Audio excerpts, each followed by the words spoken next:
안녕하세요. 가족과 더불어 즐거운 명절 연휴 잘 보내셨습니까? 새해 하나님의 풍성한 은혜가 여러분의 가정과 하시는 일들 위에 함께하기를 소망합니다. 제호가 거룩한 사랑의 진노, 이를 쏘지 죄악으로 슬퍼하심, 노하기를 드디하시는 하나님, 의로운 분노, 고난은 하나님이 의도하신 것이 아니다. 긍휼을 보이심. 기억절, 오직 하나님은 긍휼하심으로 죄악을 덮어주시어 멸망시키지 아니하시고 그의 진노를 여러분 돌이키시며 그의 모든 분을 다 쏟아내지 아니하셨으니 시편 78편 38절. 토의할 질문. 사랑의 하나님도 진노하시는가? 불순종의 악순환, 진노의 선순환은 무엇인가? 하나님의 오래 참으심에 대해 우리는 어떻게 반응해야 하는가? 죄악으로 슬퍼하심. 시편 78편에 보면 하나님께서 이스라엘의 죄악으로 인하여 고통하시면서 그들의 죄를 하나님께서 어떻게 용서해 주시고 은혜를 베풀어 주시지만 그들이 다시 하나님의 은혜를 잊어버리고 죄로 달려가서 아픔을 경험하는 죄악의 악순환, 불순종의 악순환이 나옵니다. 그 악순환의 고리를 우리는 끊임없이 죄악의 시간들마다 발견하게 됩니다. 하나님은 이스라엘 백성을 너무 사랑하셔서 축복하시지만 그들은 하나님의 은혜를 금방 잊어버리고 범죄로 달려갑니다. 범죄는 마땅히 그에 해당하는 죄값이 있기 때문에 고통과 아픔이 옵니다. 그럴 때 그들은 비로소 그들의 죄를 깨닫고 하나님께 나아가 회개하며 울부짖습니다. 사랑과 긍휼이 많으신 하나님은 그들이 회개할 때에 용서해 주시고 다시 축복을 베푸시지만 그들은 또 그 은혜를 망각해 버립니다. 이것이 반역의 악순환입니다. 하나님은 용서해 주시지만 더욱더 그들은 죄로 달려가고 죄에 물들게 되어져서 결국은 멸망의 나락으로 떨어지는 비참한 모습을 보여줍니다. 하나님이 원하시는 진정한 믿음의 모습은 그것이 아닐 것입니다. 믿음의 선순환이 있습니다. 그것은 우리의 마음의 중심에 예수 그리스도를 모시고 주님과 교제하며 살아가는 삶입니다. 어떻게 주의 음성을 듣고 주님과 교제할 수 있습니까? 성경 말씀을 통하여 우리는 매일 필요한 하나님의 음성을 듣고 기도를 통하여 우리의 사정을 아뢰을 수 있습니다. 하나님의 사랑을 우리 마음에 담은 다음에 그것을 형제들과 교제함 속에서 나눔으로 더욱 풍성해진 주의 사랑을 하나님을 알지 못하는 이웃을 향하여 세상을 향하여 전가할 필요가 있습니다. 우리는 매일의 선악의 싸움에서 나누고 전가하고 사랑하고 봉사함으로 승리하고 그 모든 승리의 근원은 우리 자신의 힘이 있지 아니하고 성령 충만한 힘을 통하여 우리는 승리할 수 있습니다. 이것은 그리스도가 주인 되는 삶의 아름다운 모습입니다. 오리를 쏘지 노하기를 드디하시는 하나님. 하나님은 참으로 노하기를 드디하시는 자비의 하나님이십니다. 요나서 4장에 보면 요나가 하나님을 향하여 매우 싫어하고 성을 내면서 내가 화가 나서 죽겠다고 이야기합니다. 왜 그런가 하면 하나님은 너무 은혜롭고 자비하셔서 노하기를 드디하셔서 내가 니느웨가 망한다고 선포를 했는데 하나님은 자비하셔서 그들의 죄를 용서해 주시니 하나님 너무 자비하셔서 너무 노하기를 드디하셔서 내가 견디지 못하겠다는 것입니다. 하나님의 성품은 우리와 다른 것입니다. 하나님은 벌 주시기를 기뻐하시는 분이 아니라 죄인마저도 악인마저도 그 죄에서 돌이켜 구원받기를 소원하시는 우리 주님이십니다. 예수님께서 이 땅에 오신 것도 의인들을 위하여 오신 것이 아니라 죄인들을 불러 회개시키려 오셨고, 병든 자를 고치시며 죽은 자를 살리시며 나병 환자를 깨끗게 하며 귀신 들린 자를 귀신에게서 자유케 해주는 일을 위하여 오셨습니다. 사랑의 하나님도 우리를 위하여 오래 참아주신다고 하면 우리도 하나님의 성품으로, 하나님의 인애로 서로 사랑하는 법을 연습해야 할 것입니다. 하나님은 우리에게 남을 정죄하고 비판하고 판단하는 일을 맡겨주시지 않으셨습니다. 마태복음 13장에 보면 가라지의 비유에서 종들이 주인에게 와서 이야기합니다. 우리가 심지도 않은 가라지가 왜 밭에서 납니까? 원수가 그렇게 하였구나. 저희가 가서 그 가라지를 뽑을까요? 주인이 이야기합니다. 관두어라, 가만두어라. 가라지를 뽑다가 곡식까지 뽑을까 염려하노라. 둘 다 함께 추수 때까지 자라게 두어라. 추수 때에 내가 추수꾼들에게 말하기를 가라지를 먼저 그두어 불사르게 단으로 묶고 곡식은 모아 내 곡간에 넣으리라. 하나님께서 우리에게 가라지를 뽑는 고난을 주시지 않았습니다. 왜냐하면 이 땅에 있는 우리 모두는 다 가라지이기 때문입니다. 모두 다 죄인이기 때문입니다. 하나님의 은혜와 자비하심만이 우리를 용서해주고 새롭게 하실 수 있기 때문입니다. 기록된 바 의인은 없나니 하나도 없으며 깨닫는 자도 없고 하나님을 찾는 자도 없고 다 치우치기 쉬운 연약한 존재들이기 때문입니다. 그러기에 야고보서는 이야기합니다. 형제들아 피차에 비방하지 말라.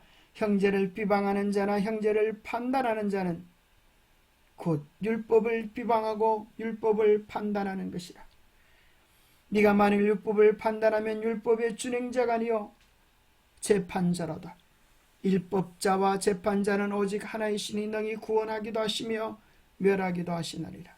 너는 누구간데 이웃을 판단하느냐? 남의 믿음을 판단하고 분별하는 것은 자기 자신을 하나님의 자리에 두는 것이라고 책망하고 계시는 것입니다. 화요일소지 예수님께서 성전에서 매매하는 사람들을 보고 어분을 참지 못하시고 채찍을 휘두르서 성전을 정결케 하신 일이 마태복음에, 요한복음에, 사복음서에 기록되어져 있습니다. 하나님의 교회가 교회답지 못할 때 하나님은 이런 일을 인하여 어분을 느끼시는 것입니다. 그러나 때로 우리는 예수님께서 어분을 느끼신 것 때문에 우리도 분을 내고 화를 내는 것이 합당하다고 합리화할 때가 있습니다. 예수님은 하나님을 위하여, 하나님의 전을 위하여 그렇게 하셨지만 우리는 때로는 너무나 많은 경우에 내 주장, 내 고집, 내 욕심을 위하여 어분을 낼 때가 많습니다. 심지어 하나님의 말씀을 덜먹이면서 우리는 내 주장을 관철시키기 위하여 어분을 낼 때가 있습니다. 정말 필요할 때는 어분을 낼 필요가 있지만 많은 경우에 우리는 모든 것들을, 대부분의 것들을 하나님의 주권하에 맡길 필요가 있습니다. 우리도 어떤 경우에 어분을 낼 수 있습니까? 다윗이 골리앗을 향하여 어분을 내었습니다. 하나님의 이름이 모욕을 당할 때 다윗은 가만히 있지 아니하고 나는 여호와의 이름, 내가 모욕하는 이스라엘 군대 하나님의 이름으로 내게 나아가노라면서 골리앗을 죽였던 놀라운 역사적 사건이 사무엘상에 기록되어 있습니다. 뿐만 아니라 비나스는 하나님의 어분으로 하나님의 진리가 무너지고 교회가 타락되어질 때, 우상 숭배가 교회 안으로 들어올 때 그는 창을 들어서 가늠하는 남녀를 꿰뚫어 죽인 일이 나오고 그 일로 인하여 하나님의 진노가 그치고 연병이 이스라엘에서 그쳤던 일이 기록되어져 있습니다. 하나님을 위하여, 말씀을 향하여, 진리를 위하여, 죽어가는 영혼들을 위하여 때로 우리도 어분을 내야 할 때가 있을 것입니다. 수요일 소지, 고난은 하나님이 의도하신 것이 아니다. 우리는 많은 경우 사고와 재난을 당하면 하나님이 우리를 벌 주셨나라고 생각하기도 쉽지만 하나님의 보호하심이 떠나는 것, 때로는 사단이 우리에게 고통과 아픔을 주는 것, 혹은 우리의 실수와 잘못을 인하여 어려움을 당하는 것도 있음을 기억해야 할 것입니다. 에스라 5장에 보면 우리 조상들이 하늘에 계신 하나님을 노엽게 하므로 그들이 바벨론의 포로로 잡혀가서 어려움을 당했던 일을 기록합니다.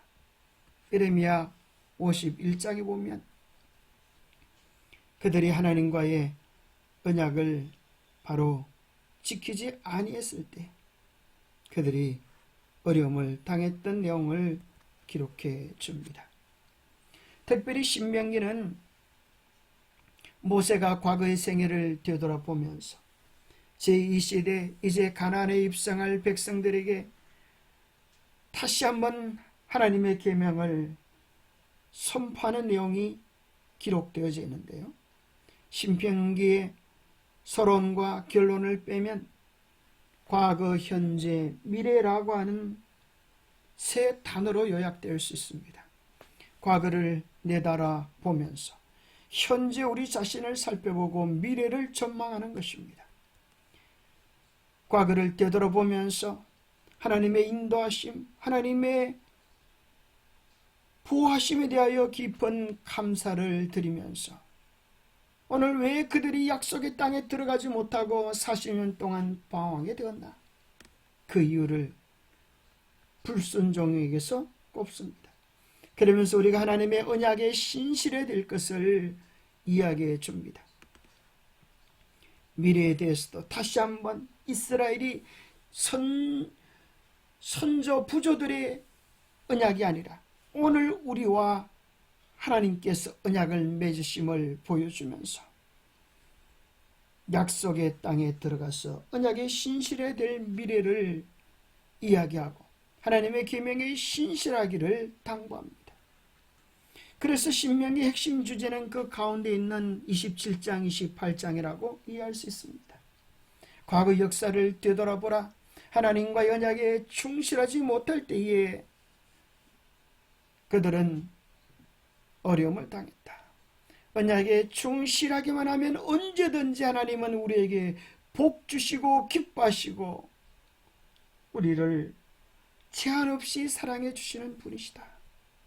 그러면서 축복과 저주의 열쇠, 그것이 하나님의 언약에 대한 우리의 태도에 달려있음을 이야기합니다. 새해를 맞이하여 들어와도 나가도 복받는 복을 얻게 되기를 바랍니다. 이 복을 얻으면 복을 받지 아니할 수가 없게 되겠죠. 반대로 들어와도 저주를 받고 나와도 저주를 받는 운명도 있습니다. 도대체 무엇이 어떤 사람에게는 들어와도 복을 받고 나가도 복을 받게 하고 어떤 사람에게는 들어와도 저주를 받고 나가도 저주를 받게 될까요?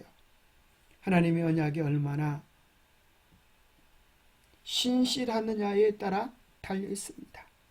내 하나님 여호와의 말씀을 청종하면 이 복이 내게 임할 것이지만은 내 하나님 여호와의 말씀을 순종하지 아니하면 그 거룩한 계명을 지켜 행하지 아니하면 이 모든 저주가 내게 임할 것이라고 말씀합니다.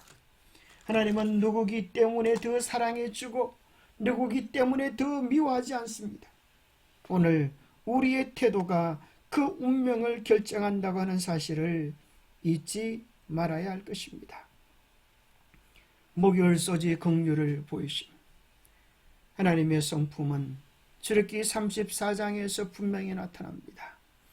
여호와께서 그의 앞으로 지나시며 선포하시되 여호와라 여호와라 자비롭고 은혜롭고 노하기를 특이하고 인자와 진실이 많은 하나님이라. 하나님은 인자와 진실이 많은 하나님입니다. 그러나 기억하십시오. 하나님은 반드시 해결되지 아니한 죄, 용서받지 아니한 죄를 벌하신다는 사실을 기억하십시오. 하나님의 진노는, 하나님은 노하기를 더디하시지만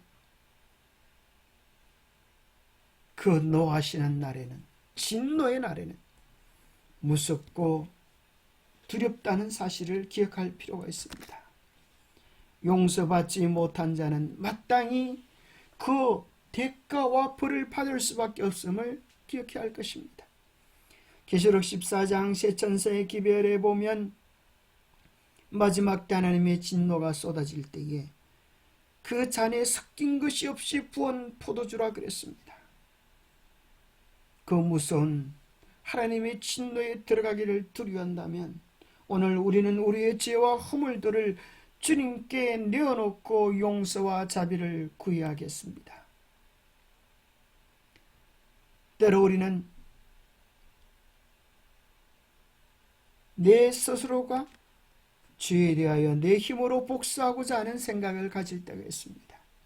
그러나 하나님은 복수하는 일에 대하여 이렇게 말씀하십니다. 너는 악을 갚겠다 말하지 말고 여호와를 기다리라. 그가 너를 구원하시리라. 아무에게도 악으로 악을 갚지 말고 모든 사람 앞에서 선한 일을 도모하라. 할 수 있거든 너희로서는 모든 사람과 더불어 화목하라. 내 사랑하는 자들아, 너희가 친히 원수를 갚지 말고 하나님의 진노하심에 맡기라. 왜 그러실까요? 때로 우리가 원수를 갚는 그 일을 통하여 우리의 행복을 잃어버리고 고통하고 더 큰 상처로 괴로워할 것을 하나님 아시기 때문입니다. 우리의 마음속에 원한이 있습니까? 우리의 마음속에 서러움이 있습니까? 우리의 마음에 답답함이 있습니까? 그 모든 것들을 주님께 맡기십시오. 우리는 악에게 지지 말고 선으로 악을 이기는 그런 삶을 살아야 합니다. 왜 우리는 남을 판단하지 말아야 합니까? 우리는 그 사람의 사정 정황을 모르기 때문입니다. 우리는 아무도 다른 사람의 마음 동기를 알지 못하기 때문입니다. 우리는 아무도 일의 최종적인 결과를 모르기 때문입니다. 고린도전서에서 바울은 이렇게 말합니다.